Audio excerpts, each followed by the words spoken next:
Hello बच्चों, कैसे हैं आप। उम्मीद है आप सभी स्वस्थ होंगे और अपनी जो पढ़ाई है वो अच्छे से कर रहे होंगे।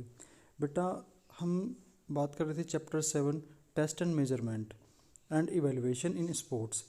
तो हमने test and measurement and evaluation in sports में टेस्ट, मेजरमेंट और इवैल्यूएशन का मीनिंग अब तक पढ़ा, उसकी इम्पोर्टेंस, और जो हमारा बीएमआई, वेस्ट हीप रेशियो और बॉडी टाइप जो होते हैं आपके, उनके बारे में हमने अब तक पढ़ा है बेटा। बॉडी टाइप विलियम हार्बर्ट सेल्डन ने 3 टाइप के बताए बेटा, एंडोमॉर्फिक, मेसोमॉर्फिक और एक्टोमॉर्फिक। ठीक है ना। अब हम बात करेंगे measurement of health related physical fitness. Health related physical fitness की अगर मैं बात करूँ बेटे, हमने चैप्टर 3 पढ़ा था, physical fitness, wellness and life style. उसमें भी कुछ कंपोनेंट पढ़े थे हमने हेल्थ रिलेटेड फिजिकल फिटनेस के। अब इसमें बात आती है बेटे कि भाई हमारा जो बॉडी जैसे कंपोजिशन है, या हाइट है, वेस्ट है, या आपकी फ्लेक्सिबिलिटी है, ये सब हम कैसे चेक कर सकते हैं बेटा। ठीक है ना। Health related physical fitness is as defined in earlier chapter needed to have multiple test items which are combined together to form a battery or group of test। जो बेटा हेल्थ रिलेटेड फिजिकल फिटनेस के जो components हैं हमने वो पहले chapter में पढ़े। ठीक है ना।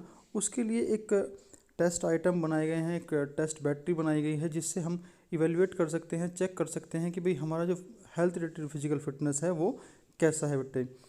There are many health related physical fitness test batteries used across the world for different age group and demographics. बेटा, बहुत सारे पूरे वर्ल्ड में बहुत सारी जो टेस्ट बैटरीज हैं, उनको फिजिकल जो हेल्थ रिलेटेड फिजिकल फिटनेस है उसको चेक करने के लिए बनाई गई है बेटा। One of the prominent health related physical fitness test is AAHPERD health related test. और जो इनमें से सबसे पॉपुलर या फिर आपका मेन जो फिजिकल फिटनेस है वो कौन सा है, AAHPERD health related physical fitness test है, develop for college student in 1980 at USA. और इसको 1980 में यूएसए के द्वारा जो कॉलेज स्टूडेंट्स हैं उनके लिए इसको डेवलप किया गया था बेटा।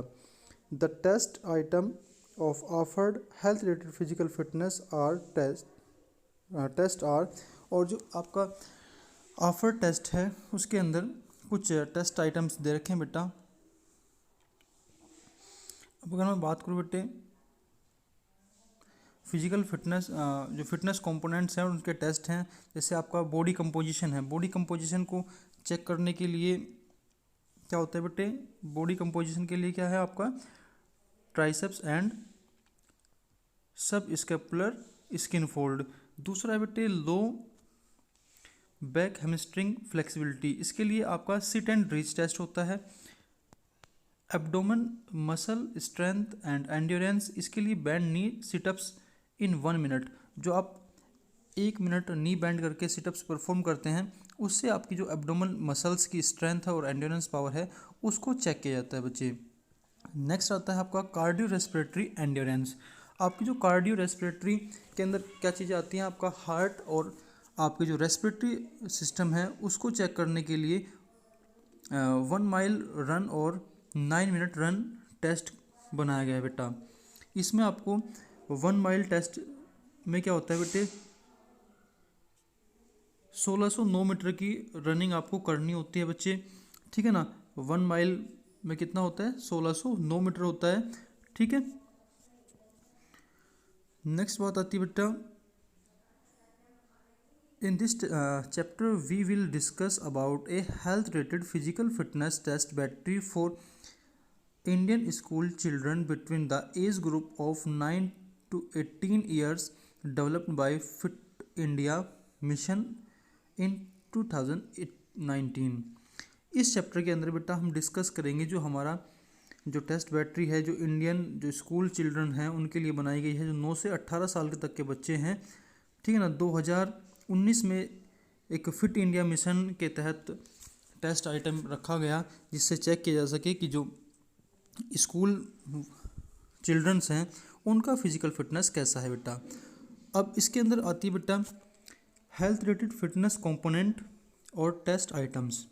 ठीक है, जैसे बॉडी कंपोजिशन है, बॉडी कंपोजिशन के लिए हम क्या यूज़ करते हैं, बीएमआई, बॉडी मास इंडेक्स, कि भाई जो इंडिविजुअली बच्चे की हाइट के अकॉर्डिंग उसकी बॉडी के अंदर कितना वेट होना चाहिए। दूसरी चीज़ आती है बेटा cardio respiratory endurance. Cardio respiratory endurance के अंदर आते हैं बेटे 600 मीटर रन और वॉक। जैसे हमें किसी बच्चे की जो हार्ट और जो आपका रेस्पिरेटरी सिस्टम्स है, सर्कुलेटरी सिस्टम और रेस्पिरेटरी सिस्टम दोनों की एंड्योरेंस पावर को चेक करना है, तो उसको 600 मीटर रन कराया जाता है, जिससे कि उसकी जो कार्डियो रेस्पिरेटरी जो एबिलिटी है, एंड्योरेंस पावर जो है, उसको चेक किया जा सके। नेक्स्ट इसमें रखा जाता है बेटे muscular strength and muscular endurance. Muscular strength और मस्कुलर एंड्योरेंस को चेक करने के लिए है बेटा partial crawl up test and pushups. जैसे आप पार्शियल क्रॉल अप में क्या होगा बेटे, जैसे आप सिटअप्स परफॉर्म करते हैं, सिटअप्स है, और आपका जो पुशअप्स हैं बॉयज़ के लिए तो क्या होता है नॉर्मल पुशअप्स होते हैं, और गर्ल्स के लिए क्या होते हैं नी बैंड पुशअप्स होते हैं। उससे क्या होता है आपकी एक तो एब्डोमेन जो मसल्स, एब्डोमेन स्ट्रेंथ और एंड्योरेंस को चेक किया जाता है, साथ साथ आपकी जो शोल्डर्स मसल्स हैं उनकी स्ट्रेंथ को चेक किया जाता है। ठीक है, नेक्स्ट टेस्ट है इसमें फ्लेक्सिबिलिटी के लिए। फ्लेक्सिबिलिटी के लिए कौन सा टेस्ट होता है, सिट एंड रीच टेस्ट। अब बात करते हैं बेटे let's discuss about the test procedure for the test item. ये जो टेस्ट आइटम दे रखे हैं बेटे, इनके बारे में हम डीपली कैसे डिस्कस कर सकते हैं।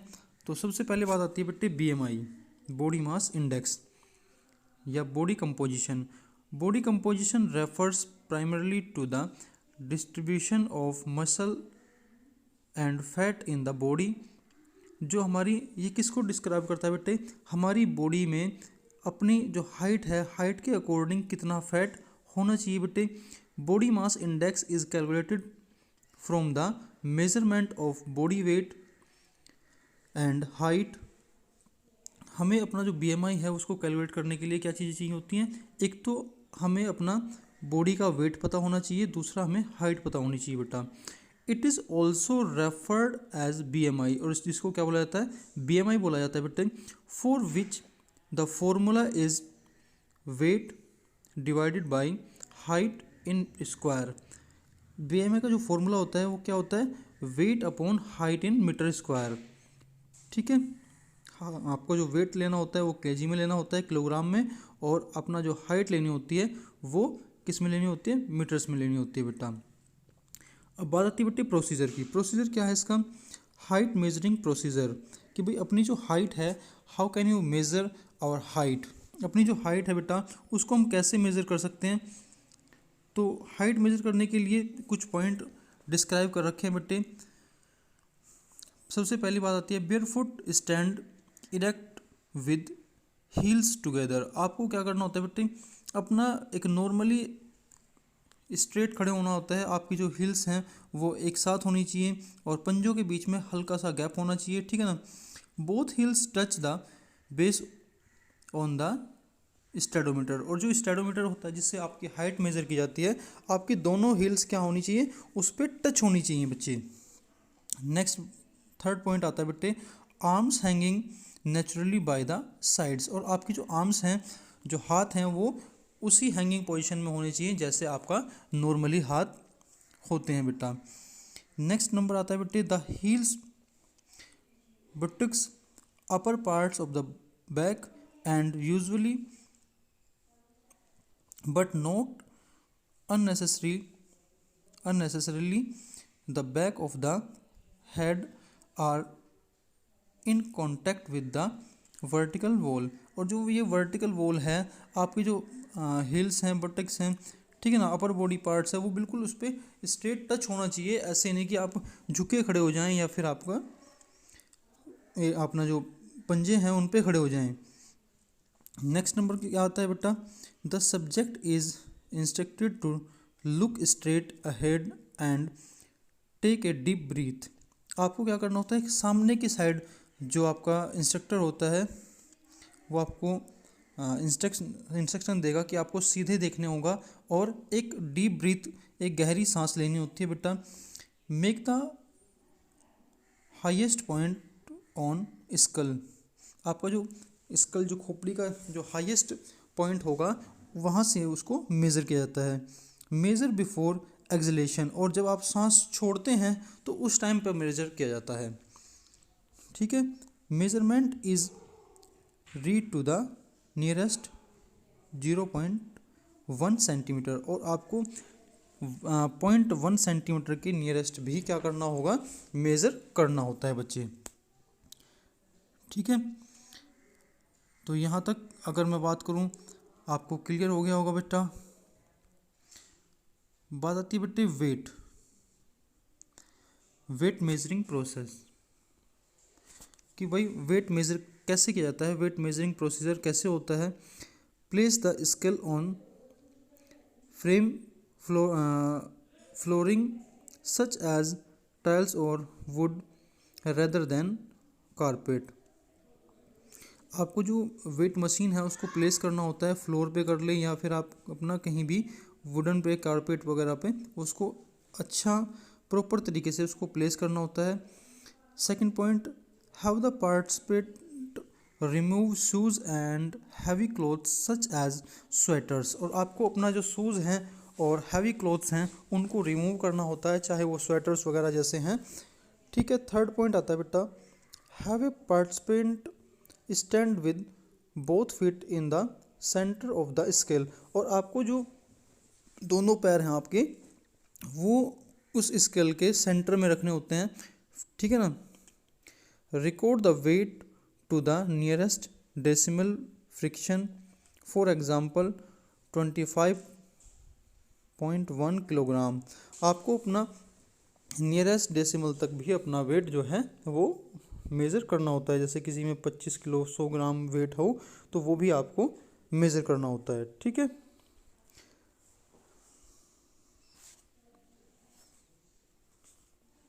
नेक्स्ट टेस्ट आता है बच्चे parcel crepe 30 second abdomen cure strength, जो अपने एब्डोमेन के लिए जो सिटअप्स परफॉर्म करते हैं उसके लिए।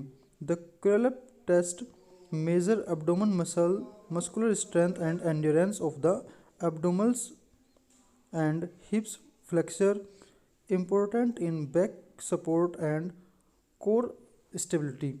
जो आपको बेटा पार्सल क्रेप टेस्ट होता है ये आपकी जो एब्डोमेन मसल्स की स्ट्रेंथ और एंड्योरेंस को चेक करने के लिए बनाया गया है।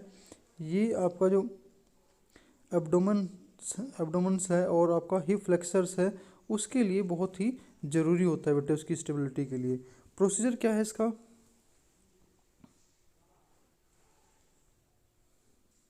प्रोसीजर की बात मैं अगर करूँ बेटा, lease down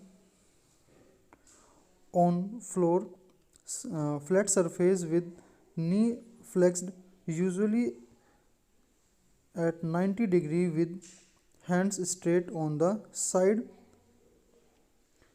closer to the ground body and near the first parallel strip on the floor। आपको क्या करना होता है बेटे, आपको सीधे लेट जाना होता है और आपके जो पैर हैं उनको 90 डिग्री पर रखना होता है और हाथ आपके जो होंगे वो साइड में रहते हैं। सेकंड क्या है बेटा इसमें, curl the tongue up and raise it towards the knees in a smooth motion by keeping the arms stretching above along the around towards the 6 inch apart partially strip। इसमें आपको क्या करना होता है, अपनी जो अपर बॉडी है बेटा उसको उठाना होता है, ठीक है ना, और आपका जो हाथ होंगे वो कहाँ होते हैं, साइड में ऐसे ही रहते हैं, ठीक है। नेक्स्ट बच्चे, return on the earlier position to complete one situp of curl up lowering by trunk back to the floor so that the shoulder bladder or upper back touch the floor। उसके बाद आपको वो setup perform करने के बाद क्या करना होता है, रिटर्न दोबारा फिर अपनी पहले वाली पोजीशन में आना होता है। ऐसे ही सीधे लेट जाना, ऐसे ही लेटना होता है, ठीक है ना। नेक्स्ट बच्चे, complete maximum sits possible in 30 seconds and stop after the time finish signal in is received. अगर आपको कोई भी टाइम सिग्नल मिलता है बेटा कि टाइम आपका ख़त्म हो गया है, 30 सेकंड में आप जितनी ज़्यादा से ज़्यादा सिटअप्स परफॉर्म कर सकते हैं उतनी सिटअप्स आपको परफॉर्म करनी होती है। बात आती है बेटे इसके इक्विपमेंट्स की कि आपको क्या क्या इक्विपमेंट्स चाहिए होते हैं। एक comfortable mat with a marking of 2 parallel strips 6 inches apart. आपको एक कंफर्टेबल मैट की रिक्वायरमेंट होती है जिसपे 2 पैरेलल स्ट्रिप्स लगी हों 6 इंच दूरी पर, और उसके साथ साथ आपको एक स्टॉप वॉच चाहिए होती है बेटा। स्कोरिंग कैसे करेंगे आप, record the maximum number of curl up in certain time period 30 seconds. और आपको जो 30 सेकेंड्स का टाइम दिया गया है बेटे, उस 30 सेकेंड्स में आपने कितनी ज़्यादा से ज़्यादा जो सिटअप्स है वो परफॉर्म की है, वही आपका स्कोर मेज़र किया जाता है। नेक्स्ट बात आती है बेटे pushups for boys, modify pushups for girls. ये आपकी जो मस्कुलर एंड्योरेंस पावर है उसको चेक करने के लिए बनाया गया है बेटा। Upper body strength and endurance is tested through the pushups test for boys and modify pushups for girls. आपकी जो अपर बॉडी की स्ट्रेंथ और एंड्योरेंस पावर है इसको चेक करने के लिए पुशअप्स परफॉर्म किए जाते हैं। बॉयज़ के लिए नॉर्मल पुशअप्स हैं और गर्ल्स के लिए मॉडिफाई पुशअप्स का यूज़ किया जाता है। आप देख सकते हैं ये तो आपका नॉर्मल पुशअप्स हैं और ये आपका क्या है, मॉडिफाई पुशअप्स हैं जिसमें आपका नीज बैंड है। ये किसके लिए है, बॉयज़ के लिए, और ये किसके लिए है, गर्ल्स के लिए, ठीक है। ये बॉयज़ के लिए होता है और ये गर्ल्स के लिए।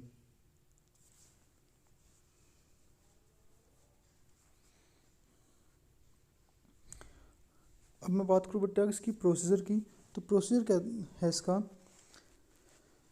Standard pushups for boys. Boys के लिए जो स्टैंडर्ड पुशअप्स हैं उसके लिए क्या प्रोसीजर है, initial position of pushups beings with the hands and toes touching the floor. आपके जो हैंड्स हैं और टोज हैं वो क्या होंगे बेटे, वो फ्लोर को टच करेंगे। The body and legs in a straight line, और आपकी जो बॉडी और लेग्स हैं वो क्या होगा, एक स्ट्रेट लाइन में होती हैं। फिट स्लाइटली अपार्ट, और आपके जो पैरों के बीच का गैप है वो कम होगा। The arms at shoulder wider apart, और आपके जो आर्म्स होंगे वो शोल्डर लेवल पर होंगे। जितना आपके शोल्डर्स के बीच में गैप है उसी गैप में वो रहेंगे। Extended and at a right angle to the body, और उनको क्या होता है, अपनी जो राइट एंगल में आपको बॉडी को एक्सटेंड करना होता है।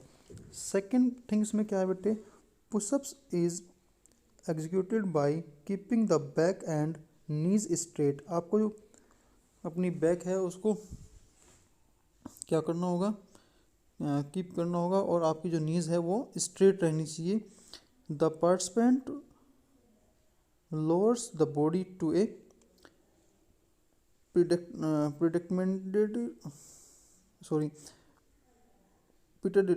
predetermined point or until there is a 90-degree angle at the elbow, then return back to the starting position with the arms extension। और आपको क्या करना होगा बेटे, इसमें आपकी जो अपर बॉडी है उसको आपको डाउन, आपकी जो मतलब नीज है वो स्ट्रेट होनी चाहिए, बैक है वो स्ट्रेट बिल्कुल सीधी होनी चाहिए। आपको जो लोअर बॉडी है वो ऐसे कैसे रखनी होती है, और आपको जो अपर बॉडी है उसको डाउन करना होता है। आपकी जो एल्बोज़ हैं उनका एंगल क्या करना पड़ेगा, उसको 90 डिग्री पे करना होता है, और जो एक आर्म्स है उसको एक्सटेंड करना होगा।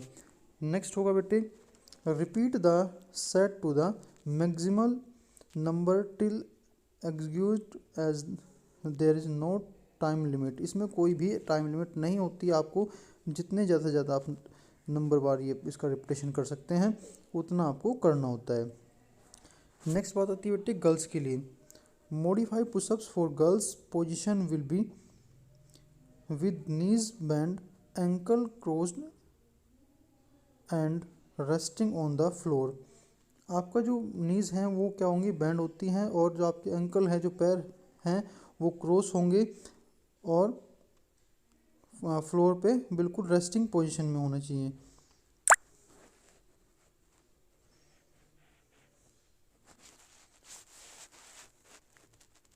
ठीक है।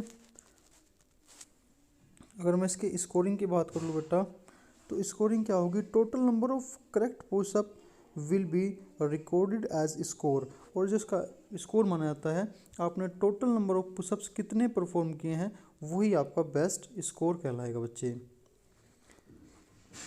अब बात आती है बेटे सिट एंड रीच टेस्ट की।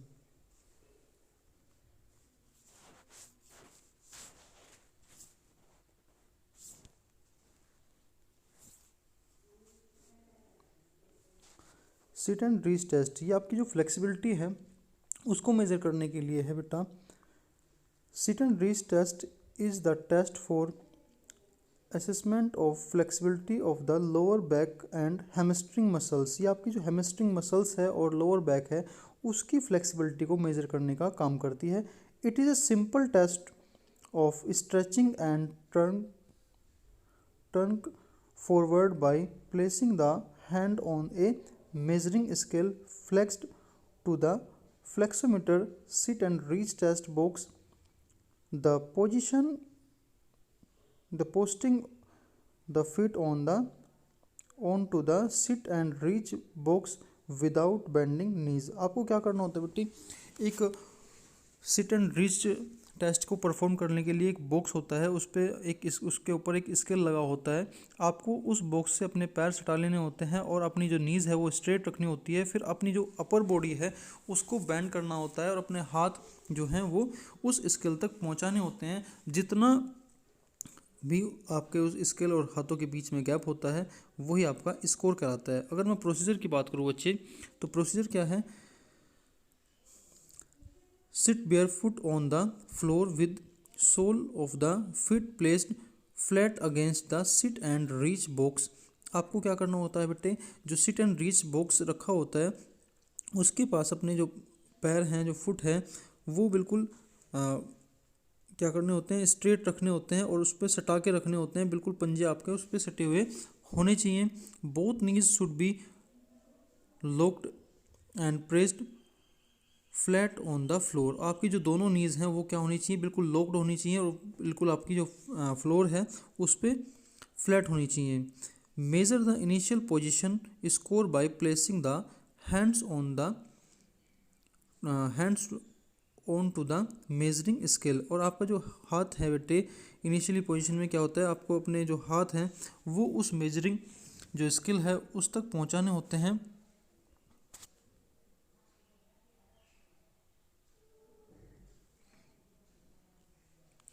थर्ड पॉइंट क्या होगा बेटा, for final position reach forward along the measuring scale with the plums facing towards and the hands on top of each other. Next में आपका क्या होगा बेटे, जो आपके फाइनल पोजीशन में आपको मैक्सिमम वहाँ तक पहुँचना होता है मेजरिंग स्केल तक, और आपको जो पाम्स होती है बेटे, जो हथेलियाँ होती हैं, वो आपकी उस डाउनवर्ड होंगी और आपके हाथ जो हैं वो मैक्सिमम रेंज तक उस स्केल पर पहुंचने चाहिए। नेक्स्ट है बेटे, holding the final position on 1 to 2 second while the distance is recorded, avoid jerky moments. जब भी आपका जो स्कोर है वो मेज़र किया जा रहा हो बेटा, तो आपको 1 से 2 सेकंड अपने आप को वहीं पे होल्ड करना होता है। उसमें कोई भी जर्की मूवमेंट नहीं होनी चाहिए कि भाई आपने हाथ वहाँ तक पहुँचा लिए और उसके बाद आप दोबारा एकदम से हाथ पीछे लेकर चले आए बेटा। बात आती है बेटे इक्विपमेंट्स की, कि इसमें क्या क्या इक्विपमेंट्स की रिक्वायरमेंट होती है बेटा। सिट एंड रीच बॉक्स या आपका flexometer. Sit and reach box with 20 inches into 20 inches side.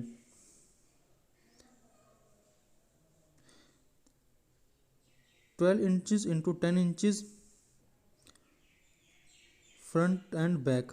इसकी जो बेटे 12 इंटू 12 तो साइड बाई साइड होती है, इसकी जो हाइट होती है, और जो बैक टू बैक होती है बेटे, फ्रंट टू बैक होती है, वो होती है 12 टू 10 इंचज़। 12 टू 21 इंचज़ टॉप, और जो उसकी हाइट होगी वो 12 से 21 इंच उसकी हाइट होगी बेटे, fix with A measuring scale on the top panel. और जो उसका एक स्केल होगा, मेजरिंग स्केल होगा, वो कहाँ पे फिक्स होता है, उसके टॉप पर बेटा। नेक्स्ट चीज़ आती है बेटे इसकी स्कोरिंग की। स्कोरिंग कैसे करते हैं बेटे हम? Difference between initial position and final position is recorded in centimetre and millimetre as the final score. जो आपकी इनिशियली पोजीशन होती है, आप इनिशियली कहाँ तक पहुँचा रहे हैं और फाइनली आप उन्हें कहाँ तक पहुँचा पाए, वो उनके बीच में जितना भी सेंटीमीटर और मिलीमीटर का डिफरेंस होता है, वो ही आपका एज ए स्कोर रिकॉर्ड किया जाता है। नेक्स्ट चीज़ आती है बेटे 600 मीटर रन और वॉक, जो कि आपके कार्डियोवैस्कुलर एंड्योरेंस को चेक करता है बेटा। The test is recommended to assess cardiovascular endurance for school children by asking them to run or walk for 600 meter and record the time for covering the distance। इसके अंदर क्या होता है बेटे, जो स्कूल चिल्ड्रंस की कार्डियोवैस्कुलर एंड्योरेंस को check करने के लिए 600 मीटर की एक रनिंग कराई जाती है, जिसमें उसका जो टाइम है वो रिकॉर्ड किया जाता है कि भाई उसने वो 600 मीटर की जो रनिंग है वो कितने टाइम में कंप्लीट की है बेटा। बात आती है बेटा इसके प्रोसीजर की अगर मैं पहले बात करूं, the track can be a standard track और a modify arena of 600 meter distance. आपको एक स्टैंडर्ड ट्रैक या फिर मॉडिफाई जो एरिना है बेटा, उसके रिक्वायरमेंट होती है। स्टैंडर्ड ट्रैक होता है 400 मीटर का, और जो सिंपल ट्रैक होता है वो होता है आपका 400 मीटर से कम का। जितना भी ट्रैक होगा, चाहे वो 200 मीटर हो, 300 मीटर हो, ठीक है ना, वो सब क्या होगा आपका एक सिंपल ट्रैक के अंदर आता है। दूसरी चीज़ क्या करनी होगी बेटे, द पार्टिसिपेंट कैन रन और walk for the given distance. और जो भी उनको गिवन डिस्टेंस, जो भी डिस्टेंस दिया गया है बेटा, जो पार्टिसिपेंट हैं वो रन या वॉक करते हुए उस डिस्टेंस को कवर करते हैं। थर्ड है बेटे, participant should be motivated to cover the distance in shortest possible time. और पार्टिसिपेंट्स को क्या किया जाता है बेटे, मोटिवेट किया जाता है कि वो कम से कम टाइम में अपना जो एरिया है उसको कवर कर लें।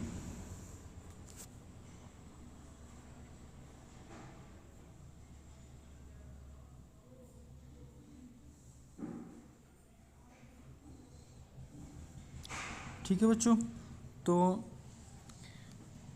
आज के लिए इतना ही। बात करेंगे कल नेक्स्ट क्लास में दूसरे टेस्ट की। आपने आज जो ये टेस्ट है इसके बारे में देख लिया, प्रॉपर सीख लिया कि भाई कौन कौन से टेस्ट परफॉर्म किए जाते हैं और उनको कैसे परफॉर्म करना होता है बेटा।